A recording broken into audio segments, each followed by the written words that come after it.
In this video, we are going to add a small 7-foot by 12-foot patio. This will be a covered patio to the front of our 434 square foot house. And this will involve pouring a concrete slab and removing some of the roofing and the roof sheathing. Now, the first thing I want to point out is that you might not need to remove as much of the roof sheathing as I did, and I will leave it up to you, your best judgment on what you need to remove to actually build the roof. And along with the roof sheathing, you will need to remove some of the rafter blocks. Just don't remove more than you need. For example, once you get over into this section here, you might want to leave this block and leave some of the fascia board sticking out a little longer than you think it might need to be. In other words, if you cut it over here and it needs to be about 3 inches longer, you're not going to be happy with yourself. Now we're going to use a framing square to square up the patio, and in order to do that you will simply set one side of the framing square up against the building and the other side up against your form board. And another thing that might vary in your area is this 2 inches, and that is usually going to be the minimum distance between the top of your floor or the top of the concrete foundation and the top of your patio. However, these sizes can be different, especially if you're dealing with ADA access. So once we have the form board nice and square, we can drive a couple of stakes into the ground and then grab our trusty level to level it off. And once it is level, we will be able to mark this stake over here. We're just simply going to draw a line across the top of it so that we can figure out how far to drop this end of the form board to create a 1/4 of an inch per foot slope in our form board. And since we're coming out 7 feet and 1/4 of an inch per foot is the minimum, I'm going to go ahead and drop it an extra 1/4 of an inch to create 2 inches of slope. But if you did the math, it would come out to 1 3/4 inches. And then after you have that done, you can set the rest of your form boards and dig out whatever you need for your concrete patio slab. And in our case, we're going to have a footing at each end. This is going to be 12 inches by 12 inches and then 12 inches deep. Next up, we will set our rebar, and it's going to be spaced 18 inches on center in both directions. And if you're planning on building the patio with the house, then you could always extend the rebar into the original footing and even tie it to the rebar in the original foundation. If not, you might need to drill some holes and dowel the rebar into the footing. However, this might not be necessary. You could simply install the rebar and space it 18 inches on center or 24 inches on center. And I am using number 4 rebar or 1/2 inch rebar. And we will also be installing some type of post base connectors. And you can usually find these at your local lumber yards. And they're going to basically center into our footing, and your footing sizes might need to be different also. So not too difficult. Let's go ahead and pan out. And there's our rebar. Next up, we will pour the concrete patio slab and strip the forms, of course. Take a look at our post base connector, which should be about 1/4 of an inch off the ground. I like to pour the concrete to the bottom of the metal here, but I have seen people raise them up a little bit if they need to.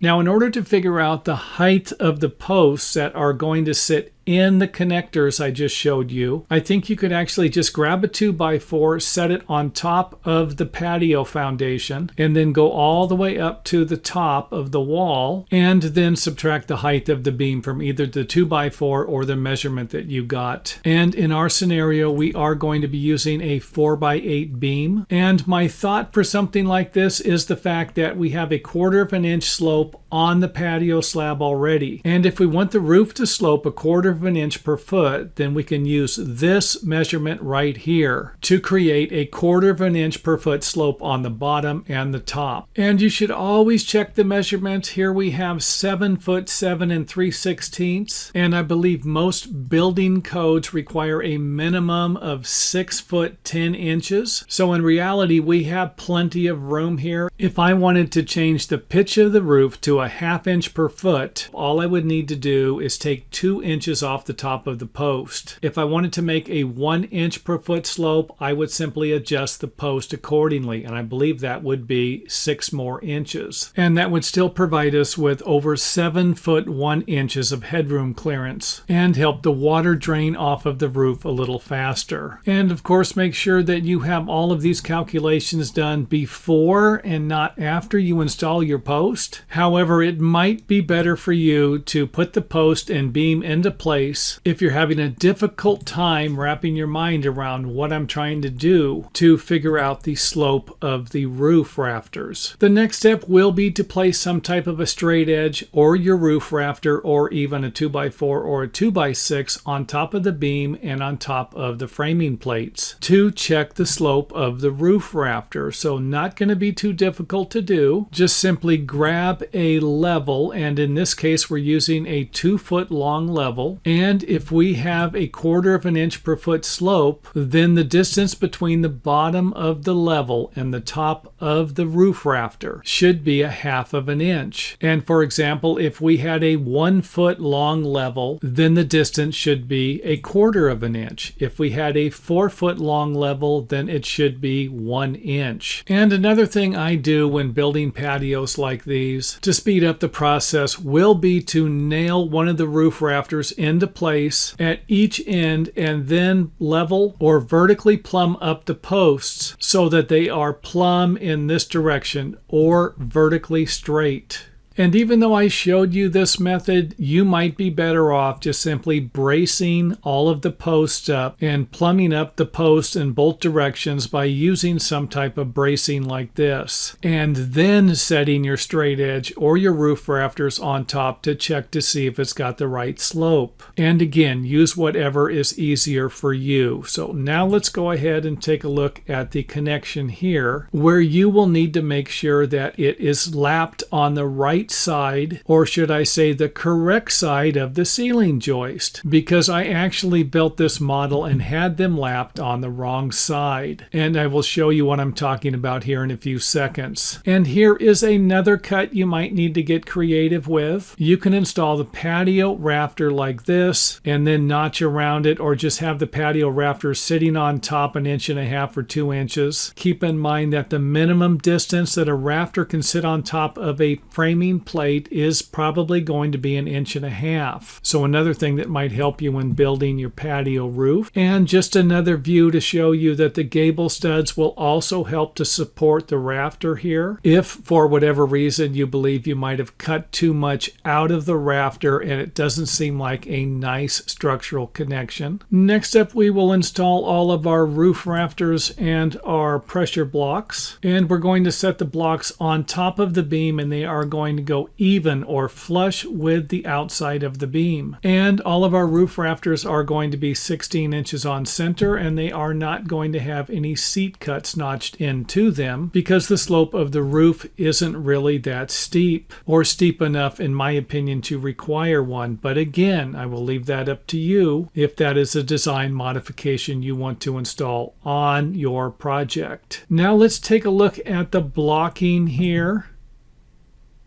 And in this case, we're going to bring it out past, if you have siding or stucco, maybe it can go out past that a little bit. And this is going to help us create a nice finished edge at the bottom here. And as I mentioned earlier, when I said that you need to make sure that these joists are located on the correct side, you can see here that there's not going to be a problem with this one or this one or this one, but if this one was located on this side of the ceiling joist, the rafter would be in the way. And you could run into this same problem with roof trusses or other types of framing that might require some type of layout modifications for the location of your patio roof rafters. So for example, you might have 24-inch on center roof rafters like we have here, and 16-inch on center ceiling joists like we have here. And if for whatever reason the layout measurements for these rafters or ceiling joists change, then you might need to change the layout measurements on these also. Next up, let's go ahead and install our fascia board, and this is probably going to be about the trickiest part of this entire project. However, by providing you with a few examples of it, you should be able to figure it out. And we're simply going to set this piece of fascia board on top of the framing plate to provide it with a nice strong connection. It's sitting on something solid. I know some carpenters might want to cut it here, but that's not always going to provide us with the best structural connection. Same thing here. And depending upon how far away this is from the other rafter, you might need to run this up a little further and create some type of a cantilever. Put our blocks in there, and our blocks of course are going to line up with the blocks on this side with this roof, and the blocks over here will line up with the other side.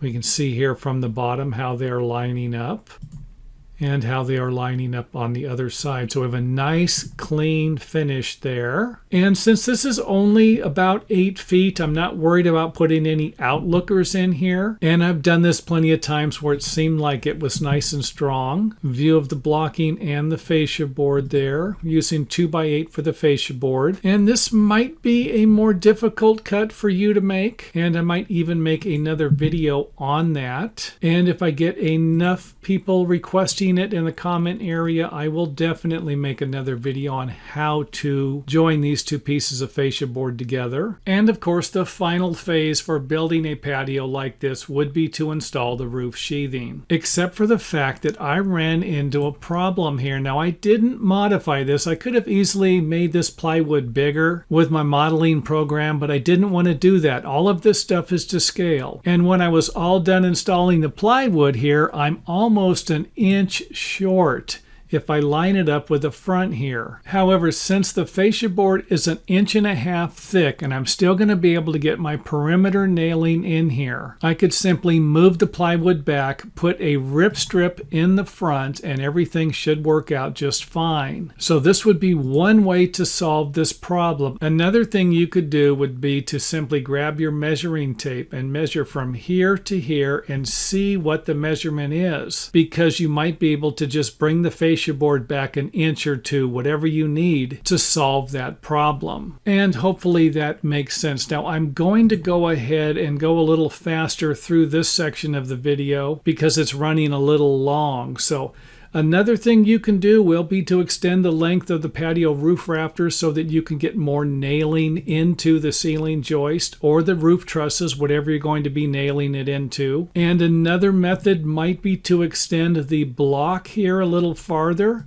so that you can add a little more structural support to this section of the fascia board. Or you can use a wider piece of lumber and some joist hangers. And of course, this one here is definitely going to be stronger. However, it might not be aesthetically pleasing to some type of an architect or designer because you got this big chunk of wood here. So again, just something else you can do to make what would otherwise be a structurally weak part of the roof framing into something a little stronger. And we could always make this connection a little stronger by extending the beam a little further and then placing a block on top of it and then nailing the fascia board into the block. And another thing you can do would be to chamfer the edges here, and we will take a look at the other side to give you an idea of what the chamfered edges would look like if you don't like that square look.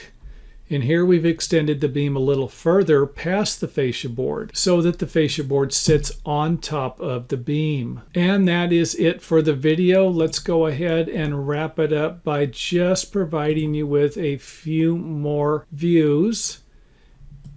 Give you an idea of what it looks like from underneath. A nice clean look here. And you could always use T111 plywood or 1x6 tongue and groove if you want a different look from the bottom. And I would also like to point out that if you do use 1/2 inch plywood here, expect all of your roofing nails and staples to come through the roof sheathing. So it wouldn't be a bad idea to use 3/4 inch plywood, or at the very least, while you're installing your roofing, come down down and take a look at what it looks like from the bottom after you've installed a couple of nails. And I am sure that I have plenty of more tips, but this video has ran way longer than most of my other videos, so I'm going to stop it right here. And in this video, I will be providing you with a few examples for building a patio roof that will attach to the fascia board. And one of the reasons why this is a popular method of construction is because you don't need to rip off the roof, and that would include the roofing and some of the sheathing to attach the patio roof to the building. However, like most good things, this is also a patio that most building departments don't want to see. And the reason for that has to do with the connection to the fascia board. It does not usually create a strong enough connection. However, I will be providing you with a few methods, and one method that I have never seen before, but thought about it when I was designing this. And for those of you who are familiar with my videos, I usually start with the finished product to provide you with an idea of what I am going to be designing and building here. So with that said, let's go ahead and remove some of the framing components like the roof rafters. And I am going to put a link here along with the title of a video that is going to provide you with more step-by-step instructions. I didn't want to make two videos and put all the information in both of the videos, so I highly recommend watching that. And of course, that will provide you with more information on how you can build the patio slab and figure out the height of the beam and attach the beam to the post and the post to the concrete foundation. And the reason why I have a level sitting up here is to provide you with some type of a slope that will be required, and that's usually going to be a minimum of 1/4 of an inch per foot. And in the next step, I will provide you with a method that you can use to cut the angle for the roof rafters that's going to go up against the fascia board. And that can be done by lining the top of your square 2x material, 2x6, 2x8, whatever you're going to be using, with the top of the fascia board.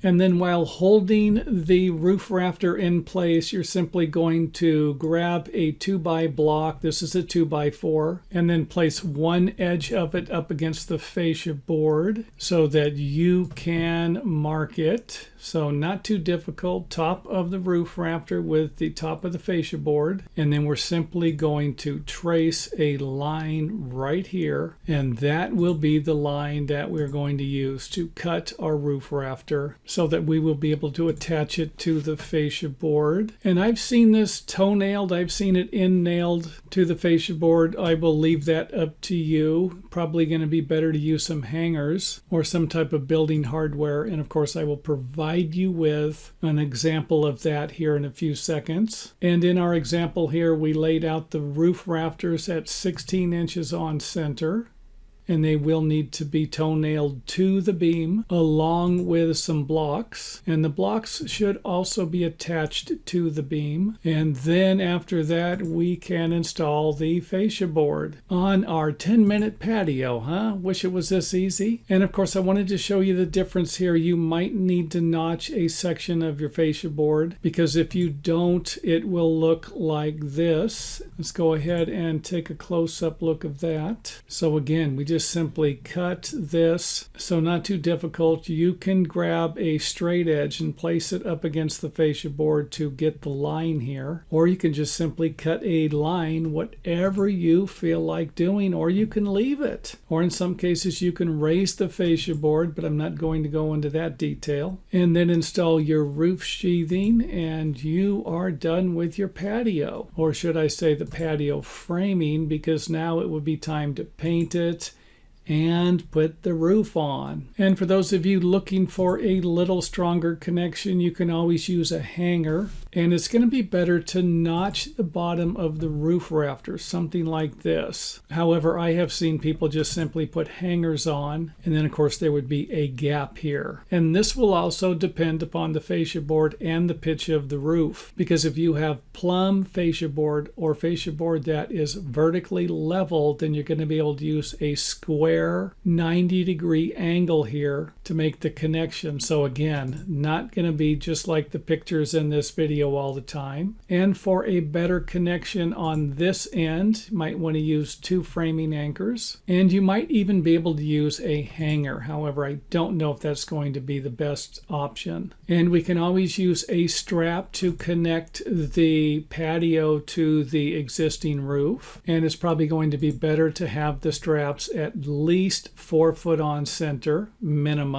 And if the existing rafters are 16 inches on center, then you could line them up and have them on every rafter or on every other rafter. And again, that choice will be up to you. And as an alternative to something like this is the idea I was talking about, where we have 2 rafters that line up and we could actually notch a small hole into the fascia board so that we could slide a strap through it and connect both the existing rafter to the new patio rafter with probably the longest strap possible.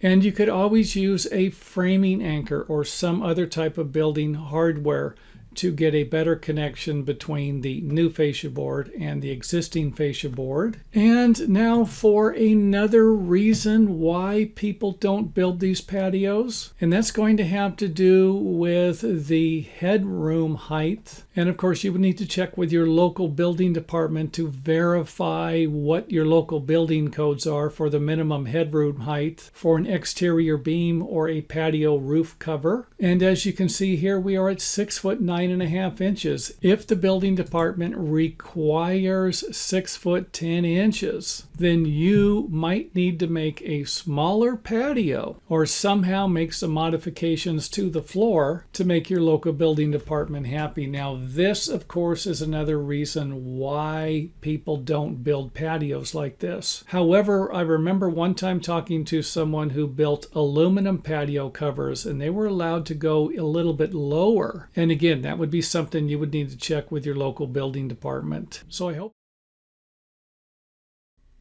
in this video I will provide you with an example of how you can build a porch roof with a gable end on this side. This is 6 foot by 6 foot.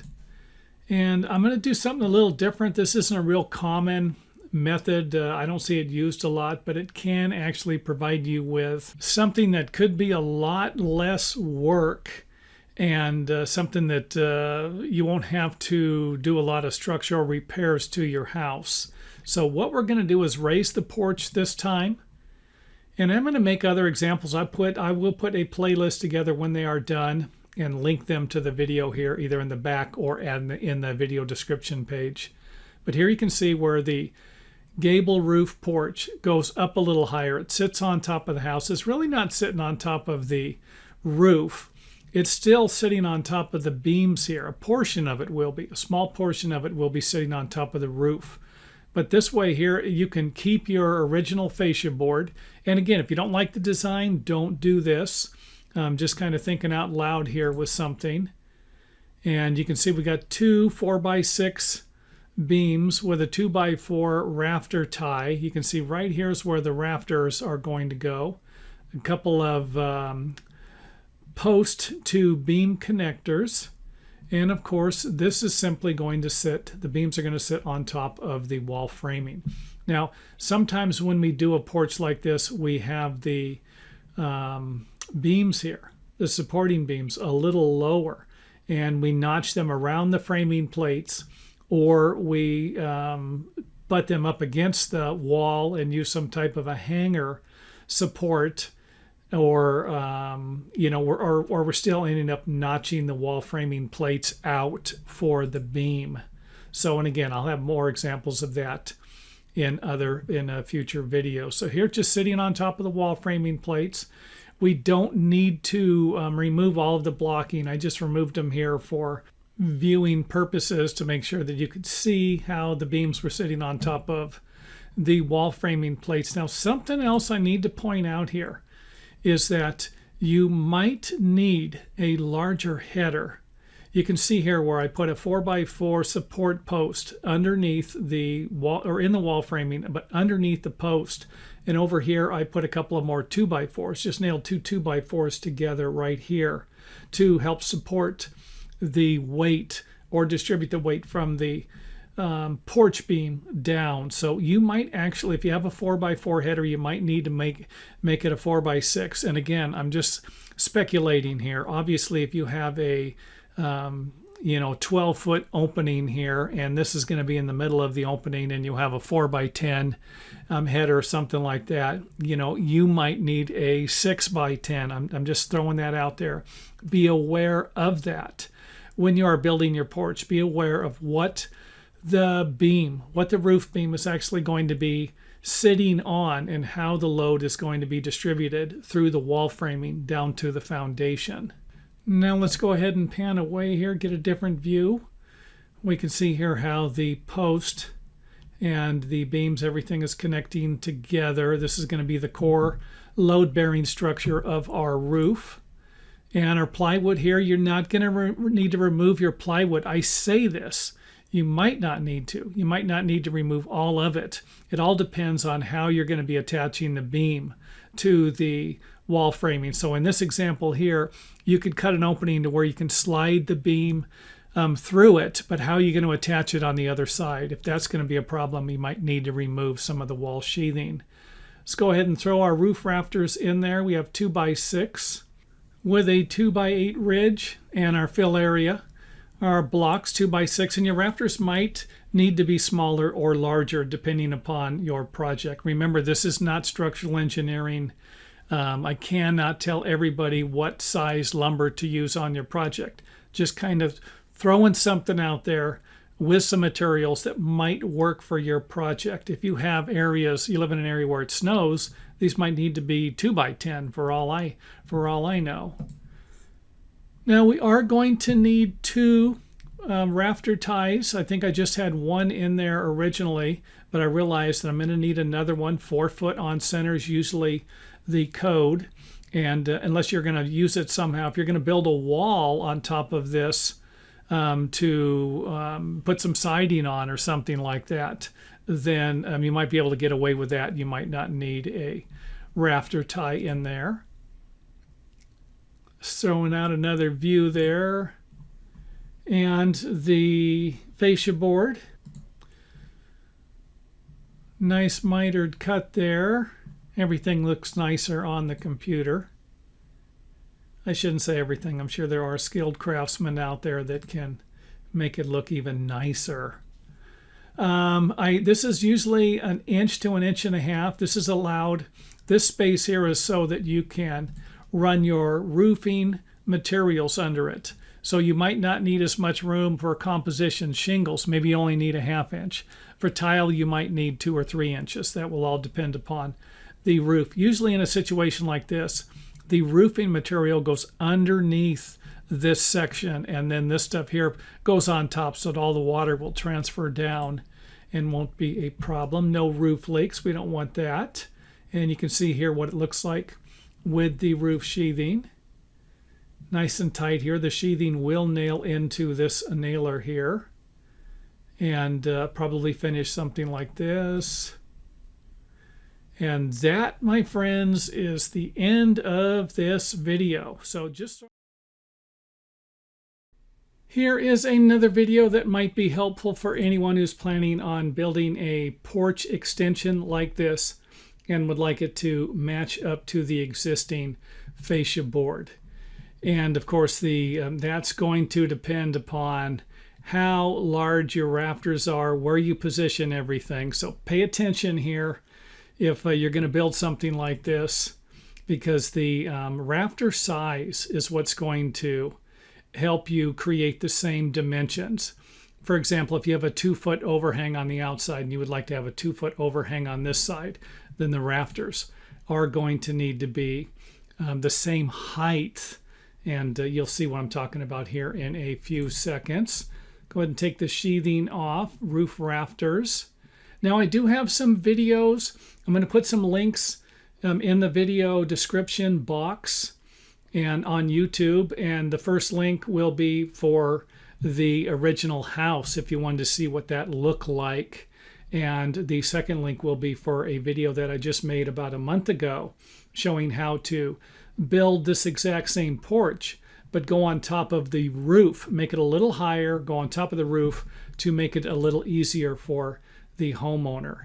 So here we go. Here's the key here. The measurement right here from the outside corner of the beam straight up. Let's just say it's 4.5 inches. It needs to be exactly the same. What the outside of the roof rafters are measuring. And in our case here, we have a truss roof. So the measurement from here to here needs to be the same. Let's just go back to it.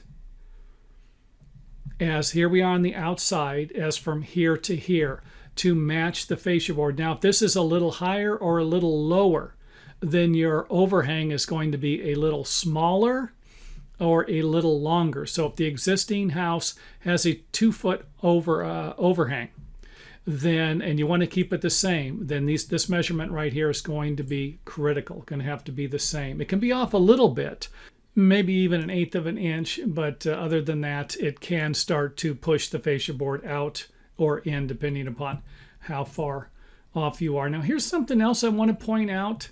The other porch that I drew, when you finish the wall, it could be finished a little different. This one here, I went ahead and removed the overhang, and this comes underneath.